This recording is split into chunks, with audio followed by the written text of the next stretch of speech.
It is clay. Wet clay slapped flat against a wooden board. A reed stylus presses into it, one mark.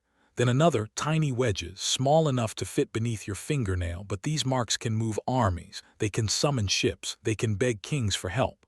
You are standing inside the palace archives of Ugarit, not a battlefield, not a ruin, not a legend. A working room. Shelves of tablets line the walls, some record grain, some record copper.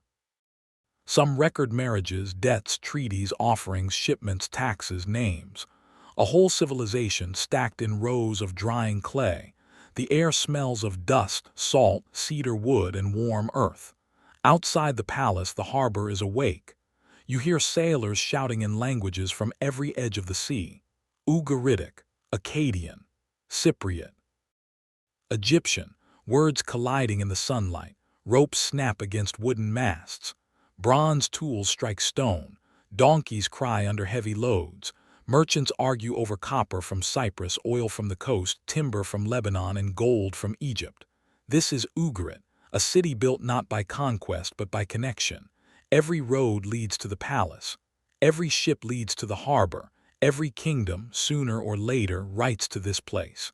And for a long time that made Ugarit powerful. Because the Bronze Age world is not one world. It is a web.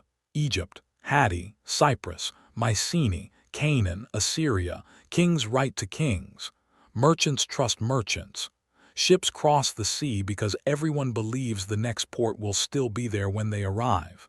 But today that belief is starting to crack. You notice it first in the harbor. A ship comes in too fast. No music, no trade call, no bargaining from the deck. Only men jumping onto the dock before the ropes are even tied. Their faces are gray with salt and smoke. One of them falls to his knees. He is not carrying goods, he is carrying news. Another city has burned, then another, then another.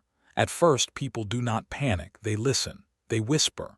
They look toward the palace, because surely the king knows what to do.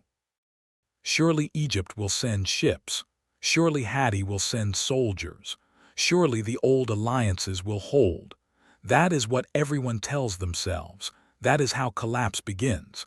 Not with screaming, with people repeating old certainties in a world where they no longer work. You are called back into the archive. The palace corridors are cooler than the streets. Cedar beams hold the roof above you. Incense burns near the doorway. A guard stands beside the wall with one hand on his spear, but his knuckles are white. Inside the hall, the king is not seated like a king. He is standing, pacing. His robe is still rich. His seal is still heavy. His voice is still controlled, but something has changed. He no longer sounds like a man giving orders.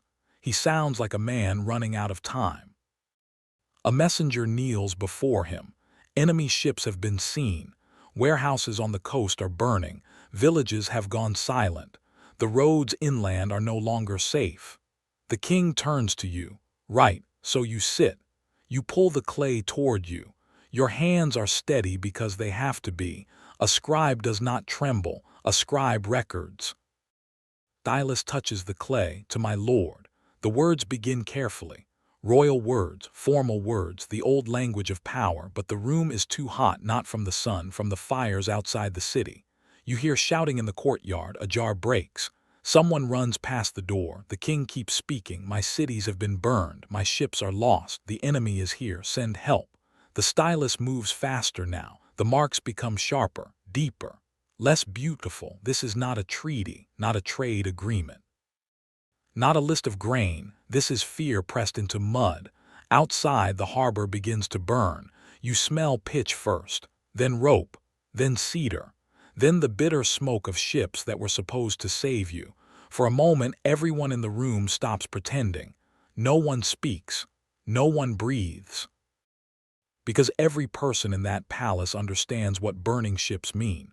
If the ships burn, the sea is closed. If the sea is closed, no help is coming. If no help is coming, Ugarit is alone. The king says nothing. Then he nods. Finish it, so you finish it. One last line, one last plea, one last attempt to make the world answer. The tablet is still wet. It cannot travel like this. It cannot survive like this. It has to be hardened. so you carry it to the oven. The room around you is shaking now, not from an earthquake, from doors being slammed, from feet running through stone corridors, from the city outside breaking apart. The oven glows orange. Heat hits your face. You place the tablet inside. For a few minutes it is safe. That is the strange thing. While the harbor burns, while people run through the streets, while soldiers shout at the gates, the letter is doing exactly what it was made to do. It is becoming permanent. The clay dries, the wedges harden, the plea turns into history. Then the first scream reaches the archive, not distant, close. A soldier bursts through the doorway, his arm is bleeding, his mouth opens but no words come out. Behind him the corridor is red with firelight. Someone yells that the outer gate has fallen. Someone else says the palace roof is burning. The king is gone now, or maybe he is dead. Or maybe he is still giving orders in a room that no longer exists. You do not know.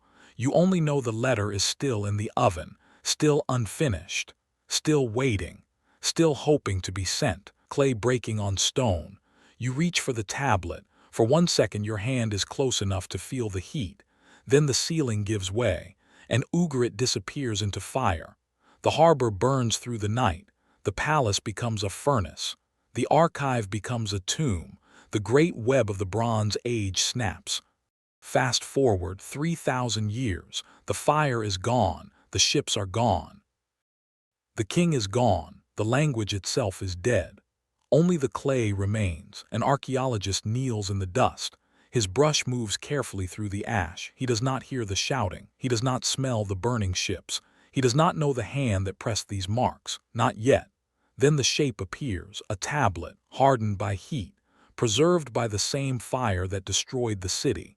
He lifts it from the place where it was left, not in a royal chest, not in a sealed archive, not delivered to a foreign king. In the oven, still waiting. The message had never left Ugarit. It had crossed no sea, reached no ally, saved no one. It survived only because the city did not. And that is the cruelest part. The last letter worked. It became permanent. It outlived the palace. It outlived the king. It outlived the people who needed it, but it arrived 3,000 years too late. Now stand in the ruins. The Mediterranean is calm again. The salt wind moves softly through broken stone. The harbor is quiet. The archive is silent, somewhere beneath your feet. A scribe once tried to save a world with wet clay and a reed stylus. He did everything right. He listened. He wrote. He sealed the fear into words. And still the world ended. That is the tragedy of Ugarit, not that it burned, but that someone saw the end coming, wrote it down, and no one was left to read it.